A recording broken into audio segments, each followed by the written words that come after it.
Hello everyone, நான் உங்கள் Mantra Deepak. Welcome to our channel. நம்ம இந்த வீடியோவில் இம்பார்ட்டண்டான ஒரு இன்ஃபர்மேஷன் பற்றி பார்க்க போகிறோம். அதுவும் டிஎன்பிசி குரூப் 4 கவுன்சிலிங் நடந்துட்டுருக்கு.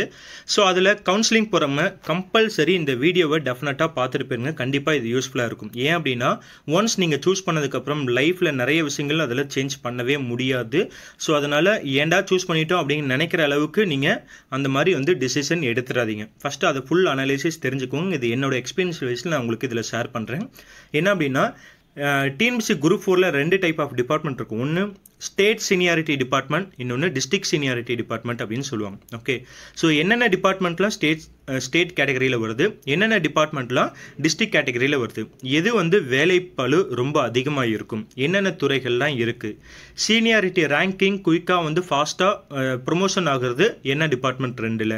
ஸோ அப்படிங்கிற ஃபுல் டீட்டெயில்ஸ் நம்ம இந்த வீடியோவில் பார்க்க போகிறோம். ஸோ வீடியோ ஸ்கிப் பண்ணாமல் தெளிவாக பாருங்கள். அண்ட் இதுக்கான பிடிஎஃப் லிங்க் அதை நம்மளோட டெலகிராமான மந்த்ரா தீபக் எம்டிங்கிற டெலகிராம் சேனலில் கம்ப்ளீட்டாக உங்களுக்கு ஷேர் பண்ணியிருக்கிறேன். வாட்ஸ்அப்லேயும் ஷேர் பண்ணியிருக்கேன்.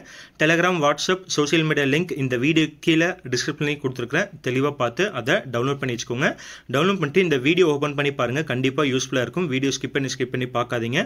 மறக்காமல் இந்த வீடியோ பார்க்குற எல்லாருமே நம்ம சேனலை சப்ஸ்கிரைப் பண்ணிவிட்டு ஒரு லைக் பண்ணிவிட்டு பக்கத்தில் இருக்க பெல்லை கிளிக் பண்ணிக்கோங்க. அப்போ தான் நான் போடுற வீடியோஸ் குரூப் 4 ரிலேட்டடாக இருக்கிறது எல்லாமே இன்ஸ்டண்ட்டாக உங்களுக்கு ரீச் ஆகும். நிறைய சேனல் சப்ஸ்கிரைப் பண்ணியிருப்பீங்க. இந்த மாதிரி யூஸ்ஃபுல்லான உங்களுக்கு தேவையான கரெக்டான இன்ஃபர்மேஷன் கொடுக்குற சேனலை கரெக்டாக பார்த்து சப்ஸ்கிரைப் பண்ணிக்கோங்க. அண்ட் எக்ஸாம் அனௌன்ஸ்மெண்ட் நிறைய கொடுத்துட்ருக்கோம். ஃப்ரீ கிளாஸஸும் கொடுத்துட்ருக்கோம். தெளிவாக பார்த்து ஜாயின் பண்ணிக்கோங்க. வாங்க வீடியோக்குள்ளே போகலாம். ஓகே, ஸோ இதில் ஸ்டேட் சீனியாரிட்டி, டிஸ்ட்ரிக்ட் சீனியாரிட்டியோட டிஃப்ரென்ஸ் என்ன அதை பற்றி கம்ப்ளீட்டாக பார்க்க போகிறோம். அண்ட் தென் உங்களோட ரேங்கிங் நிறைய பேர் கேட்டிருந்தீங்க. எனக்கு இந்த ரேங்கிங்க்கு வருமா அப்படின்னு நிறைய பேர் கேட்டிருந்தீங்க. ஸோ அதுக்கான கம்ப்ளீட்டாக உங்களுக்கு டாப், மிடில், லோவர் ரேங்க் இருக்கவங்களுக்கு கம்ப்ளீட்டாக கொடுத்துருக்குறேன். இதுக்கான பிடிஎஃப்பும் அது இருக்குது. ஸோ பிடிஎஃபை டவுன்லோட் பண்ணி வச்சுக்கோங்க. நம்ம டெலகிராம்லையும் பார்த்து ஜாயின் பண்ணிக்கோங்க. முக்கியமாக சப்ஸ்கிரைப் பண்ணிவிட்டு பாருங்கள். சரி, ஓகே. ஃபர்ஸ்ட் ஒன் என்ன அப்படின்னா, ஃபஸ்ட்டு அந்த ரெண்டுக்கான டிஃப்ரென்ஸ் என்னன்னு சொல்லிடுறேன். அதுக்கப்புறம் ரெண்டுக்கு என்னென்ன டிபார்ட்மெண்ட் இருக்குது அப்படிங்கிறத நான் சொல்லிடுறேன். So first one state seniority, district சீனியாரிட்டியில் என்னென்ன இம்பார்ட்டண்டான இன்ஃபர்மேஷன், ரெண்டுக்கு டிஃப்ரென்ஸ் என்ன. ஸோ ஃபஸ்ட்டு ஸ்டேட் சீனியாரிட்டி வேலைக்கான இடம் பார்க்க போகிறோம். தமிழ்நாட்டில் உள்ள எல்லா டிஸ்ட்ரிக்ட்லையுமே ஸ்டேட் சீனியாரிட்டி எடுத்துட்டிங்க, அந்த டிபார்ட்மெண்ட் எடுத்திங்கன்னா தமிழ்நாட்டில் இருக்க எல்லா டிஸ்ட்ரிக்ட்லையுமே உங்களை ட்ரான்ஸ்ஃபர் மாறிக்கிட்டே தான் இருக்கும். எந்த டிஸ்ட்ரிக்ட் வேணாலும் அவங்க போடுவாங்க. பர்டிகுலராக நீங்கள் கேட்குற டிஸ்ட்ரிக்ட் தான் கிடைக்குமான்னு கேட்டால் ரொம்ப ரேர். நெக்ஸ்ட்டு டிஸ்ட்ரிக்ட் டிபார்ட்மெண்ட், அந்த இதுக்கு உங்களுக்கு பர்டிகுலராக எந்த மாவட்டத்தை நீங்கள் இது பண்ணுறீங்களோ, சூஸ் பண்ணுறீங்களோ அந்த மாவட்டத்தை நீங்கள் டேரெக்டாக ஒர்க்கிங் உங்களுக்கு அங்கே மட்டும்தான் பர்டிகுலராக இருக்கும். ஓகே, இல்லை சில டிவிஷன் சூஸ் பண்ணிட்டீங்கன்னா 4 to 5 டிஸ்ட்ரிக்ட் அதில் கம்பைன் பண்ணி இருக்கும். அதுதான் இம்பார்ட்டன்ட். இது ஃபஸ்ட்டு ஸ்டேட் சீனியாரிட்டினா என்ன, டிஸ்ட்ரிக்ட் சீனியாரிட்டினா என்னன்னு தெரியணும். ஸ்டேட் சீனியாரிட்டிங்கிறது இப்போ எக்ஸாம்பிள் நீங்கள் ஸ்டேட் டிபார்ட்மெண்ட்டை ஒர்க் சூஸ் பண்ணிட்டீங்க, அதில் எடுத்துட்டீங்க அப்படின்னா நீங்கள் கொஞ்சம் வருஷம் ஒர்க் பண்ணுறீங்க. அப்போ உங்களோட சீனியாரிட்டி இப்போ எக்ஸாம்பிள் நீங்கள் ஸ்டேட் சீனியாரிட்டியில் 1001 ரேங்கிங்கில் இருக்கீங்க அப்படின்னா, நீங்கள் இப்போ எக்ஸாம்பிள் ஒரு டிஸ்ட்ரிக்டில் ஈரோட்டில் நீங்கள் ஒர்க் பண்ணுறீங்க. அங்கே ஸ்டேட் சீனியாரிட்டி படி உங்களுக்கு 1001வது சீனியாரிட்டி ரேங்கிங் கிடைக்குது. நீங்கள் கோயம்புத்தூர் ஷிஃப்ட் ஆகிட்டீங்க, இல்லை கன்னியாகுமரி ஷிஃப்ட் ஆகுறீங்க, அதை தென் பார்த்தீங்கன்னா சென்னைக்கே ஷிஃப்ட் ஆகுறீங்க அப்படின்னா அப்போவும் உங்களோட ரேங்கிங் 1001. உங்களுக்கு முன்னாடி 1000 பேரை சீனியாரிட்டியில் ஃபில் பண்ணதுக்கு அப்புறம் தான் உங்களுக்கு அடுத்த சீனியாரிட்டி ரேங்கிங் ப்ரொமோஷன் கிடைக்கும். இதுவே டிஸ்ட்ரிக்ட் சீனியாரிட்டியில் அந்த மொத்த டிஸ்ட்ரிக்ட்லேயே ஒரு 50 பேர் 100 பேர் தான் இருப்பாங்க. ஓகே, ஸோ 100 மெம்பர்ஸ் தான் இருக்காங்க அப்படின்னா, ஏன்னா சீனியாரிட்டி டிஸ்ட்ரிக்ட் வைஸ் கொஞ்சம் கம்மியாக தான் இருக்கும். ஸோ அப்போ உங்களுக்கு முன்னாடி சீனியாரிட்டி யாரெல்லாம் இருக்காங்கன்னா ஒரு 100 பேர் இருக்காங்க அப்படின்னா, நீங்கள் 101வது பர்சனாக இருக்கீங்க அப்படின்னா உங்களுக்குள்ள முன்னாடி இருக்கிற 100 மெம்பர்ஸ்க்கு ஃபில் பண்ணதுக்கப்புறம் உடனே கிடைச்சிடும். ஸோ இங்கே 100க்குள்ளே தான் மேக்ஸிமம் இருக்க வாய்ப்பு இருக்குது. இங்கே 1000 வரைக்கும் போகும். அதனால் முடிஞ்ச அளவுக்கு இதில் ப்ரொமோஷன் குயிக்காகவே உங்களுக்கு கிடைச்சிடும். எதில் அப்படின்னா டிஸ்ட்ரிக்ட் சீனியாரிட்டியில். Okay, second transfer order. Okay, அதாவது தமிழ்நாட்டில் உள்ள அனைத்து மாவட்டத்துக்கும் மாறி மாறி ட்ரான்ஸ்ஃபர் பண்ணிகிட்டே இருப்பாங்க. உங்களுக்கு ட்ரான்ஸ்ஃபர் இது பண்ணணும்னு நினச்சிங்கன்னா எல்லா டிஸ்ட்ரிக்ட்டுமே மாறிட்டு இருக்க முடியும். பட் டிஸ்ட்ரிக்ட்ஸ் இதில் எடுத்துட்டிங்க, டிபார்ட்மெண்ட் எடுத்திங்க அப்படின்னா அந்த மாவட்டத்துக்குள்ளேயே தான் உங்களை ஆஃபீஸ் வைஸ் மாற்றிட்டு இருப்பாங்க. ஓகே, வித்தின் டிஸ்ட்ரிக்ட்குள்ளே மாற முடியும். இன்கேஸ் நீங்கள் மாறணும், மற்ற டிஸ்ட்ரிக்ட் ஏதாவது மாறணும் அப்படின்னா ஒரே ஒரு டைம் மட்டும்தான் உங்களுக்கு சான்ஸ் இருக்கும். அப்படி மாறிட்டிங்கன்னா உங்களோட சீனியாரிட்டி கட் ஆகிடும். ஓகே, அதனால் அதையும் பார்த்து வச்சுக்கோங்க. Next one seniority. ஓகே, அதாவது இப்போ ப்ரொமோஷன் அப்படின்னு சொல்லுவாங்க. ஸோ இப்போ எக்ஸாம்பிள் ஸ்டேட் டிபார்ட்மெண்ட்லாம் எடுத்துட்டிங்கன்னா ப்ரொமோஷன் ரொம்ப ஸ்லோவாக தான் இருக்கும். நான் சொன்ன மாதிரி 1001 ஓகேங்களா. ஸோ இதில் வந்து 7 to 10 இயர்ஸ் ஒர்க்கிங் எக்ஸ்பீரியன்ஸ்க்கு அப்புறம் தான் வந்து மேக்ஸிமம் உங்களுக்கு 15 இயர்ஸ்க்கு அப்புறம் தான் ப்ரொமோஷனே கிடைக்க வாய்ப்பு இருக்குது. இதில் 101 சம்திங் இருக்கீங்க அப்படின்னா இதுக்கான ப்ரொமோஷன் குயிக்காக வந்து ப்ராசஸ் பண்ணிடுவாங்க. ஓகே. அண்ட் நெக்ஸ்ட்டு ஸ்டேட்டுக்கும் விசஸ் டிஸ்ட்ரிக்ட்க்கும் என்ன பாசிட்டிவ் இருக்குது அப்படின்னு பார்க்கும்போது ஸ்டேட் டிபார்ட்மெண்ட்டில் என்ன பாசிட்டிவ்னா எத்தனை முறை வேண்டுமானாலும் அனைத்து மாவட்டத்திற்கும் மாற முடியும். நீங்கள் இப்போ ஒரு டிஸ்ட்ரிக்டில் ஒர்க் பண்ணுறீங்கன்னா மேபி உங்களோட நேட்டிவ் டிஸ்ட்ரிக்டே கிடைக்கவும் வாய்ப்பு இருக்குது. டிஸ்ட்ரிக்ட் மாற்றி போடும்போது அரௌண்ட் ஒரு 5 டிஸ்ட்ரிக்ட் மாற்றி போகிறாங்க 6 வந்து மேக்ஸிமம் உங்களோட நேட்டிவ் டிஸ்ட்ரிக்டே கிடைக்க இங்கே சான்ஸ் இருக்குது. அண்ட் தென் இது ஒர்க் ஃப்ரம் ஹோம் கூட நீங்கள் பண்ண முடியும். நேட்டிவ் டிஸ்ட்ரிக்டாக இருக்கீங்க இல்லை எந்த டிஸ்ட்ரிக்டில் போனாலும் சரி நீங்கள் வீட்டில் இருந்துகிட்டே ஒர்க் ஃப்ரம் ஹோம் மாதிரி நீங்கள் தாராளமாக பண்ணிக்க முடியும். அண்ட் தென் இதுக்கான பணி வேலை வந்து ரொம்ப ரொம்ப குறைவு.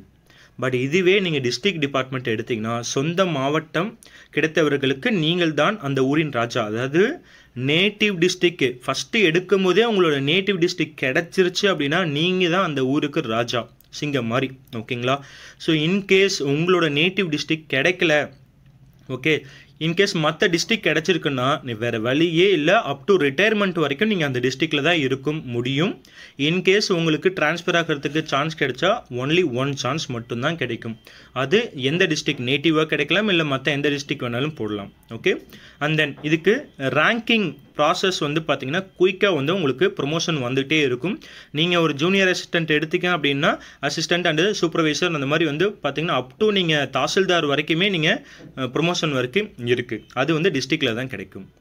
அண்டு இரண்டுக்கான மிக முக்கியமான நெகட்டிவ் என்ன அப்படின்னு பார்க்கும்போது ஸோ ஸ்டேட்டுக்கான நெகட்டிவ் என்ன அப்படின்னா சீனியாரிட்டி ரேங்கிங் வந்து பின்தங்கி தான் இருக்கும். ஏன்னா உங்களுக்கு பின்னாடி தான் ரொம்ப நிறைய பேர் உங்களுக்கு முன்னாடி ஸ்டேட் வைஸே கம்பேர் பண்ணும்போது உங்களுக்கு நிறைய பேர் சீனியாரிட்டியில் இருப்பாங்க. நெக்ஸ்ட்டு சொந்த மாவட்டம் கிடைப்பது ரொம்ப ரேர். நிறைய டிஸ்ட்ரிக்ட் மாற்றி போட்டு அதில் உங்களுக்கு பை லக்கில் நேட்டிவ் டிஸ்ட்ரிக்ட் கிடைச்சா தான் உண்டு. பட் இதில் நெகட்டிவ் என்ன அப்படின்னா மற்ற மாவட்டங்கள் செல்லும்போது உங்களோட சீனியாரிட்டி தடை ஏற்படும். நீங்கள் இப்போ எக்ஸாம்பிள் உங்களோட நேட்டிவ் டிஸ்ட்ரிக்ட் வந்து சென்னைன்னு வச்சுக்கோங்க, உங்களுக்கு டேரெக்டாக கன்னியாகுமரி போடுறாங்க, ஒரே ஒரு சான்ஸ் மட்டும்தான் இங்கே இருக்குது. நீங்கள் சென்னை வந்து ட்ரான்ஸ்ஃபர் ஆகணும் அப்படின்னா இப்போ அந்த சென்னையில் ஆல்ரெடி வந்து இப்போ கன்னியாகுமரியில் உங்களோட சீனியாரிட்டி வந்து 15 இருக்குது. ஓகேங்களா. 15th ரேங்க்கில் நீங்கள் இருக்கீங்க.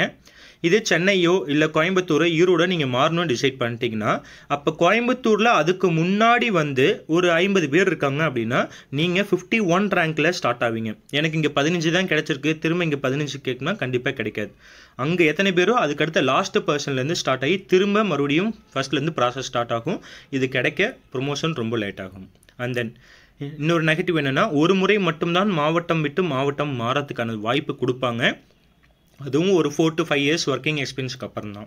நெக்ஸ்ட்டு பணி வேலை ரொம்ப அதிகமாக தான் இருக்கும். கம்பேரேட்டிவ் ஸ்டேட்டை கம்பேர் பண்ணும்போது இதுக்கான பணி வேலை வந்து அதாவது ஒர்க்கிங் ஹவர்ஸ் வந்து அதிகமாக தான் இருக்கும் அப்படிங்கிறத சொல்கிறாங்க. ஓகே. ஸோ இதுக்கான டிஃப்ரென்ஸ் பார்த்துட்டோம். இப்போ ஸ்டேட் அண்டு டிஸ்ட்ரிக்டான என்னென்ன டிபார்ட்மெண்ட் இருக்குங்கிறத பார்க்குறோம். ஸோ வீடியோ ஸ்கிப் பண்ணாமல் பாருங்கள். ஓகே.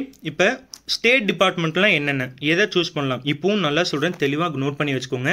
இப்போ நீங்கள் ஒன்ஸ் நீங்கள் சூஸ் பண்ணிட்டீங்கன்னா அந்த இதை வந்து மாற்றவே முடியாது. அப் டு ரிட்டையர்மெண்ட் வரைக்குமே மேக்ஸிமம் நீங்கள் அதுலேயே தான் அந்த டிபார்ட்மெண்ட் ஓரியன்டாக தான் இருக்க முடியும். அதுக்கப்புறம் தான் ஒரு 10 to 15 இயர்ஸ் 20 இயர்ஸ்க்கு அப்புறம் தான் ப்ரொமோஷன் கிடைக்கும். ஸோ சூஸ் பண்ணும்போதே ஃபஸ்ட்டு எதெல்லாம் ஸ்டேட் டிபார்ட்மெண்ட் எதெல்லாம் டிஸ்ட்ரிக்ட் டிபார்ட்மெண்ட் எதுக்கு ப்ரொமோஷன் அதிகமாக கிடைக்கும்னு தெரிஞ்சுட்டு அதுக்கப்புறம் பாருங்கள். கண்டிப்பாக இந்த வீடியோ உங்களுக்கு யூஸ்ஃபுல்லாக இருக்கும். ஸோ ஃபஸ்ட்டு டிஸ்ட்ரிக்ட் டிபார்ட்மெண்ட்லாம் என்ன அப்படிங்கிறத பார்க்க போகிறோம். அதில் ஃபஸ்ட் ஒன் என்ன அப்படின்னா revenue administration and disaster management. இது எவ்ரி டிஸ்ட்ரிக்டில் வந்து உங்களுக்கு வந்து அந்த டிபார்ட்மெண்ட் வந்து இருக்கும். இன்னும் நல்லா ஞாபகம், ரெவன்யூ அட்மினிஸ்ட்ரேஷன் டிபார்ட்மெண்ட் ஒன்று இருக்குது, ரெவன்யூ அட்மினிஸ்ட்ரேஷன் அண்ட் டிசாஸ்டர் மேனேஜ்மெண்ட்னு ஒன்று இருக்குது. இதுதான் டிஸ்ட்ரிக்ட் வைஸ். இதை நீங்கள் சூஸ் பண்ணிட்டீங்கன்னா ஒன்லி இன் சென்னையில் மட்டும்தான் உங்களுக்கு போஸ்டிங் இருக்கும். இது ஒன்லி ஸ்டேட் ரேங்கிங் மட்டும்தான் உங்களுக்கு வரும். அதனால் தெளிவாக ஞாபகம் வச்சுக்கோங்க. செகண்ட் டிஸ்ட்ரிக்டில் என்ன அப்படின்னா rural development and panchayat. And third one non security bill, அதாவது கலெக்டரில் security work in town panchayat. And fourth one town பஞ்சாயத்தில் நான் செக்யூரிட்டி அண்ட் தென் செக்யூரிட்டியில் பில் கலெக்டர் ஒர்க். இது எவ்ரி டிஸ்ட்ரிக்டில் எல்லாமே இருக்கும். அண்ட் நெக்ஸ்ட் ஒன் ஜூனியர் அசிஸ்டண்ட்டில் அக்ரிகல்ச்சர் மார்க்கெட்டிங் கமிட்டி. ஓகே. இங்கே அக்ரிகல்ச்சர் டிபார்ட்மெண்ட் வேறு, அக்ரிகல்ச்சர் மார்க்கெட்டிங் கமிட்டிங்கிறது வேறு. ஸோ இது டிஸ்ட்ரிக்ட் வைஸ் இருக்கும். And then commissionerate and commercial tax division. இந்த டிவிஷன் அப்படின்னு உங்களுக்கு கொடுத்துட்டாங்கன்னா நீங்கள் சூஸ் பண்ணியிருக்கீங்க ஒரு பிளேஸ் சூஸ் பண்ணுறீங்கன்னா நியர்பை நெய்பரிங்கில் இருக்க டிஸ்ட்ரிக்ட் நீங்கள் எப்போ வேணாலும் மாற்றிக்க முடியும். Okay. Next one junior assistant in government pleader and high court. High court wise இது இது மேக்ஸிமம் உங்களுக்கு சென்னையில் தான் அதிகப்படியான ஒர்க் இருக்கும். சம்டைம் மற்ற டிஸ்ட்ரிக்ட் மாறிக்க முடியும். இப்போ சென்னைன்னு பர்டிகுலராக கொடுத்துட்டாங்கன்னா நீங்கள் சென்னை தான் சூஸ் பண்ணி ஆகணும். இதுக்கு நம்பர் கொடுத்துருப்பாங்க 59 பாயிண்ட் ஜூனியர் அசிஸ்டன்ட். நீங்கள் அப்போ அங்கே கவுன்சிலிங் போகும்போது அந்த நம்பர் என்ன போஸ்டிங் எந்த ஒர்க்கு அண்ட் தென் அது பர்டிகுலராக எந்த டிஸ்ட்ரிக்டில் இருக்குங்கிறத நீங்கள் சொல்லணும். Okay, next one subordinate court இன் சென்னை. இப்போ சென்னைன்னு கொடுத்துட்டோன்னா சென்னையில் மட்டும்தான் இருக்கும், நல்லா ஞாபகம் வச்சுக்கோங்க. இன்கேஸ் இதுவுமே கொடுக்காம எல்லா டிஸ்ட்ரிக்ட் ஃபஸ்ட்டு அரியலூர் ஸ்டார்ட் ஆகி அப் டு வந்து லாஸ்ட் வரைக்கும் கொடுத்துருக்காங்க அப்படின்னா உங்களுக்கு எல்லா டிஸ்ட்ரிக்ட் வைஸும் இருக்கும். Last one principal district judges in எல்லா டிஸ்ட்ரிக்ட்லேயும் உங்களுக்கு இருக்கும். இது எல்லாமே டிஸ்ட்ரிக்டான important department. Okay, next one ஸ்டேட்டுக்கான டிபார்ட்மெண்ட் என்ன. ஓகே, டிஸ்ட்ரிக்ட் பார்த்துட்டு இதை விட்டுறாதீங்க, ஸ்டேட்டுக்கையும் பார்த்து வச்சுக்கோங்க. Revenue administration, registration, local audit fund, tourism department. Okay, next social welfare department, school education, college education and technical education, public health preventive and medicine department, Hindu religious, highway department, directorate general of training institute, cooperative, college educate and then BC welfare department, archaeological, animal husbandry. இது agriculture department. இது agriculture department, அங்கே இருக்கிறது agriculture marketing. Adi Dravidar and welfare department, art and culture, economic, ex serviceman welfare department, fire and rescue, fisheriesman, forest, labour, land, medical, milk, NCC, police, prison, transport. Okay, and then Tamil Nadu minority economic இது department. இந்த last one Tamil Nadu Adi Dravidar housing development department. இது எல்லாமே related to ஸ்டேட்டுக்கான important one. நீங்கள் choose பண்ணும்போதே தயவு செஞ்சு என்ன அப்படிங்கிறது தெளிவாக பார்த்துக்கோங்க. நெக்ஸ்ட் வீடியோவில் நம்ம ஜூனியர் அசிஸ்டன்ட் நிறைய பேர் சூஸ் பண்ணலாமா இல்லை விஏஓ சூஸ் பண்ணலாமான்னு ஒரு டவுட் இருக்கும். அண்ட் தென் இல்லை ஜூனியர் அசிஸ்டன்ட் சூஸ் பண்ணலாமா அல்லது டைப்பிஸ்ட் பண்ணலாமா, இங்கே ஜூனியர் அசிஸ்டண்ட்டா இல்லை விஓவா, அந்த மாதிரி டவுட் நிறைய பேருக்கு இருக்கும். ஸோ இதில் நெக்ஸ்ட் வீடியோவில் நம்ம இதை பற்றி கம்ப்ளீட்டாக பார்க்க போகிறோம். ஸோ முடிஞ்ச அளவுக்கு நிறைய பேருக்கு ஷேர் பண்ணுங்கள். முக்கியமாக மறக்காமல் நம்ம சேனலை சப்ஸ்கிரைப் பண்ணிவிட்டு சப்போர்ட் பண்ணிவிட்டு பாருங்கள். Thank you so much.